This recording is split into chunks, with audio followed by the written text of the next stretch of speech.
आपने कहा पूरा साल किस प्रकार से किस तारीख को सेना जीतती गई, ये सब मैं जानता हूं। मगर मुझे एक बात बताइए साहब कि ये जीतने का सिलसिला अभी बाकी था और 1 जनवरी 1949 को अभी 1/3 कश्मीर पाकिस्तान के कब्जे में था और आपने सीज फायर क्यों कर दिया? इसका जवाब मैं नहीं पूछता, पूरा देश पूछता है, इतिहास पूछता है और आपको इसका जवाब। अगर ये सीज फायर ना हुआ होता मान्यवर तो आज झगड़ा ही ना होता। अगर ये सीज फायर ना हुआ होता तो टेररिज्म भी ना होता। अगर ये सीज फायर ना हुआ होता तो 35,000 जाने न गई होती।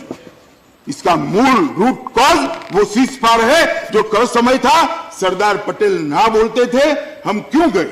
आप मुझे 3 बातों का जवाब देश की जनता चाहिए। यूएन में क्यों गए हम? जब महाराजा ने भारतीय संघ के साथ संधि करने के बाद ये भारत का अभिन्न अंग था कश्मीर, तो हमें यूएन में जाने की जरूरत क्या थी? क्यों गए? क्या ये गलती नहीं है? गलतियों से हम सीखेंगे नहीं, गलतियों को स्वीकार नहीं करेंगे तो आगे की पीढ़ी भी गलती करती जाएगी। मान्यवर मैं इतना ही कहता हूं, जनमत संग्रह के लिए हमने क्यों सहमत की? आज सवाल ही नहीं है जनमत संग्रह का, मगर उस वक्त सहमति क्यों दी? किसने दी? क्या ये गलती नहीं है? और गलती है तो साहब इतिहास बड़ा क्रूर होता है, कितने भी साल हो जाए गलती के बारे में इतिहास सवाल पूछता है। और मैं पूछना चाहता हूं साहब, इससे भी खराब सिचुएशन हैदराबाद की थी। यहां तो महाराजा ने संधि कर दी थी, हैदराबाद में निजाम साहब संधि करने के लिए भी तैयार नहीं थे। सरदार पटेल ने हैदराबाद और जूनागढ़ तो मक्खन की तरह भारत की संघ के साथ। सवाल अप्रोच का है, अप्रोच ठीक नहीं होता है। मैं ऐसा नहीं कहता है कि श्री नेहरू ऐसा चाहते हूं, ऐसा नहीं चाहते हूं, अच्छा ही चाहते होंगे, अच्छी भावना से ही किया होगा। मगर जब इतिहास के लिखे जाने के बाद इतिहास को पढ़ने बैठते हैं तो मान्यवर जो गलती है उसको स्वीकार करना चाहिए, ऐसे मेरा बहुत स्पष्ट मानना है। मान्यवर शेख अब्दुल्ला की बड़े वरिष्ठ नेता थे, पहले मुस्लिम कॉन्फ्रेंस, बाद में नेशनल कॉन्फ्रेंस के नेता बने। नेशनल कॉन्फ्रेंस के बड़े वरिष्ठ नेता थे, उनका योगदान भी शेख साहब का, आजाद साहब मैं स्वीकार करता हूं, बड़ा योगदान। मगर मैं इतना पूछ सकता हूं कि 9/8/1953 को कांग्रेस सरकार ने उनको क्यों गिरफ्तार करना पड़ा था और आप ये क्यों नहीं बोले? मैं आपको ये पूछ सकता हूं 8/5/1965 को उनको क्यों रियासत बदर किया गया और वो आप क्यों नहीं बोले? क्योंकि अभी एनसी के साथ समझौता करना है, इसलिए इतिहास से कुछ निकाल देना और कुछ बोलना, मुझे लगता है सब इस सदन के अंदर ऐसा नहीं करना चाहिए। हमने इतिहास को रखना है तो मैं 1931 से आज तक का, मेरे भाषण तक का इतिहास अभी सबके सामने पढ़ने को लिए तैयार, कभी तोड़ मरोड़ नहीं करूंगा।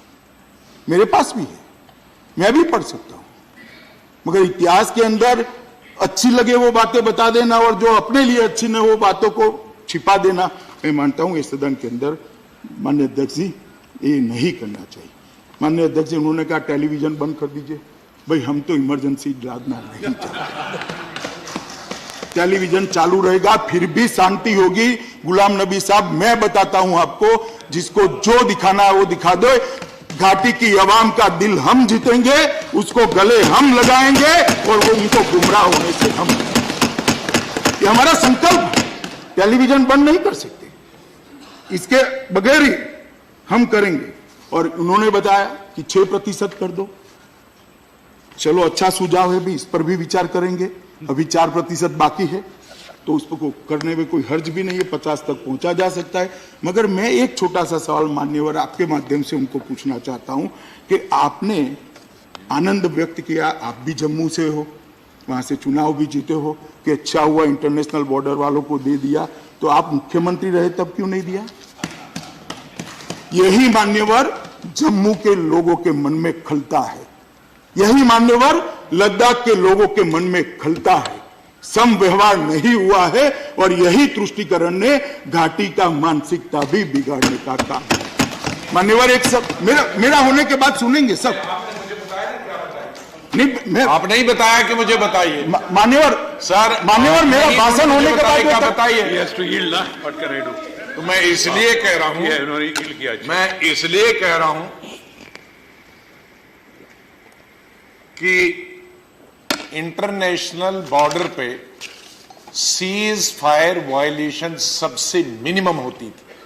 इसलिए मैंने बताया कि उस वक्त seize fire violation international border पे और नुकसान मेरे ख्याल में 71 में हुआ था। पहली दफा आपके वक्त में 71 के बाद इन हथियारों का पाकिस्तान की तरफ से इस्तेमाल हुआ।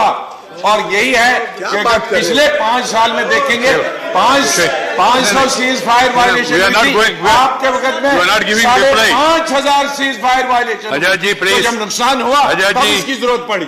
अजय जी, उन्होंने वो 4% को 6% करने के बारे में आपका नाम लिया। ठीक, छोड़ दीजिए मान्यवर, छोड़ दीजिए मान्यवर। सीज फायर के आंकड़े आज मेरे पास नहीं है, कभी और दिन चर्चा होगी तब लेकर आऊंगा। परंतु मैं इस बात से सहमत नहीं हूं कि जम्मू में पहले सीज फायर नहीं होता है। सीज फायर इतनी मात्रा में होता है कि हमें 15,000 बंकर सड़क सुरक्षा के लिए बनाने का निर्णय करना पड़ा और 4,000 बंकर हमने बना दिया। मान्यवर, ठीक, मैं सुरक्षा के लिए कहना चाहता हूं, हमारी सरकार सुरक्षा के लिए कटिबद्ध सरकार है। मैंने पहले ही कहा कि आतंकवाद के लिए जीरो टॉलरेंस की नीति लेकर हम चलते हैं। हमने आज तक सबसे ज्यादा सीआरपीएफ की कंपनियां भी वहां पहुंचाई है और सीआरपीएफ की जम्मू कश्मीर में जो कंपनियां हैं उनको आधुनिक साधनों से लैस करने का भी प्रयास किया है। सिर्फ 1 साल के अंदर जम्मू कश्मीर की सीआरपीएफ की कंपनियों को 2300 करोड़ रुपया खर्च कर हमने उनको इक्विप करने का फैसला खर्च किया है, क्या ताकि उनकी जानें बच सके। बीपी व्हीकल्स दिए हैं, ड्रोन्स दिए हैं, सीसीटीवी कैमरा दिए हैं, रडार दिया है और ट्रेनिंग के काफी सारे काम भी हमने पूरे करे हैं। मान्यवर, एक मल्टीडिसिप्लिनरी टेरर मॉनिटरिंग ग्रुप की भी रचना की है, जिससे जो 5-6 एजेंसियां वहां काम करती है, सेना काम करती है, बीएसएफ काम करती है, सीआरपीएफ काम करती है, जम्मू कश्मीर पुलिस भी काम करती है, आईबी होती है, रॉ होती है, मिलिट्री एजेंसी होती है। ये सब के बीच में अच्छा कोऑर्डिनेशन हो सके, इसलिए मार्च 2019 से एक नए ग्रुप का गठन किया गया है, जो सप्ताह में 2 बार बैठता है और अच्छे तरीके से करना है। मान्यवर, हमने कोई लाग लपेट के बगैर अलगाववाद और आतंकवाद को जो बढ़ावा देते थे उनके पर प्रतिबंध रखने का काम किया। जम्मू कश्मीर लिबरेशन फ्रंट पर इतने समय तक प्रतिबंध नहीं लगते, हमने जम्मू कश्मीर लिबरेशन फ्रंट पर प्रतिबंध लगाने का काम श्री नरेंद्र मोदी के नेतृत्व में इस सरकार ने। मान्यवर, जमायत इस्लामी, इसको भी संरक्षण प्राप्त था, राजनीतिक संरक्षण, दल का नाम देना नहीं था, परंतु राजनीतिक संरक्षण प्राप्त है कहने में मुझे कोई हिचकिचाहट नहीं है, मगर उस पर भी हमने प्रतिबंध लगाया। जमीनी स्तर पर आतंकवादियों को समर्थन करने वाले लोगों के प्रिवेंटिव अरेस्ट किए गए, जेलों की चरमराई हुई व्यवस्था को अत्याधुनिक कर कठोर से कठोर तरीके से जेलों के अंदर से जो टेररिज्म को बढ़ावा दिया जाता था उसको हमने बंद किया। उसके बाद कैदियों को असंगठित करने के लिए बहुत लंबे समय के बाद जम्मू के बाहर भी कैदियों को, जम्मू कश्मीर के बाहर भी कैदियों को ले जाने की व्यवस्था की। हिसार और झज्जर में और तिहाड़ जेल में कुछ गंभीर प्रकार के कैदियों को भेजा गया है।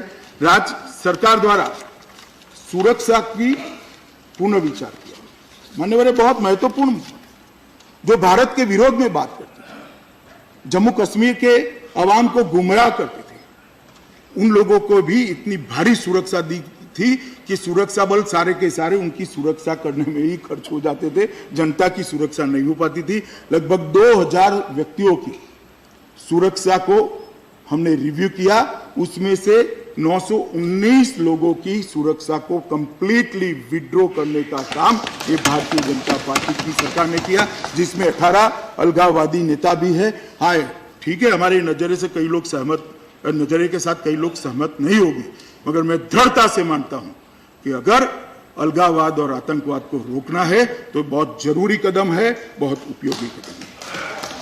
पाकिस्तान के अनऑथराइज चैनल के प्रसारण को लगाम लगा दी गई है। मान्यवर, एयर स्ट्राइक और सर्जिकल स्ट्राइक